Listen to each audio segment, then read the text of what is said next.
Nakano siya? Batch 70 bago dito sa amin. Ito yung bagong napunta namin ng PRT. Kumusta yung ano mo te? Yung unang araw mo sa PRT? Maganda. Kumusta na? Kumusta naman yung Finland? Yeah. See on Kiva. Uy, Kiva daw yung Finland, no? Kumusta naman yung ano, pagdating mo talaga dito? Wala, masaya ako. Kasi nga ano ko to eh, gusto ko makita ng snow. Oh, di nakakita ka na. Nakita, tagi na uwi na ako. Uy!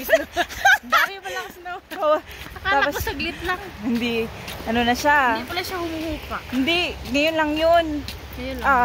Last year, ano na siya, spring na talaga dito ng April. Ngayon lang talaga siya nag-winter ng April. Maswerte pala kami kasi. Maswerte kayo nagdala. Tapos, kumusta naman yung ugnayan nyo ng supervisor nyo? Nagkakaintindihan ba kayo? First day ko pa lang. Ha? Hindi ko pa nakita yung supervisor ko. Yun na nga, siya yung supervisor mo. Siya yun? Yaya yun. Yun yung supervisor mo. Dito. Ito yung daanan. Masaya ka naman sa Finland, te. Siyempre. Euro to eh. Ano ba? Oo. Euro to. Kahit anong gawin ko, basta euro yung sa akin ko. Okay lang. Kumusta naman nung sa ano mo, yung pag-exercise nyo dun sa, ano di ba yung pag-training nyo doon sa ano, sa Roma? Oo. Hindi mo ma-invite lahat kasi iba-ibang capacity ng mga ano, kasukas.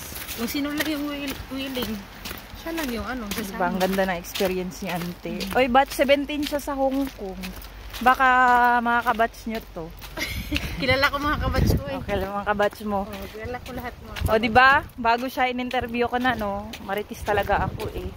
Pero at least masaya talaga siya dito sa Finland daw. So, Kahit she's wala the pang living sahod. room. Wala pa siyang sahod. Masaya pa rin kahit walang sahod. Masaya daw siya kahit wala pa siyang sahod. Marami siyang pera. Sakto Marami siyang pera. Sakto lang yung pera niya.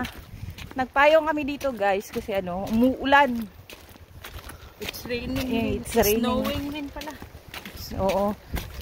Kaya, Yan mga bata oh, sa lubong namin. oo. Pero ang tatangkad nila. Ito yung daanan pag ano, be. Mas safety kasi dito, be, pag ano. Yan ako dun.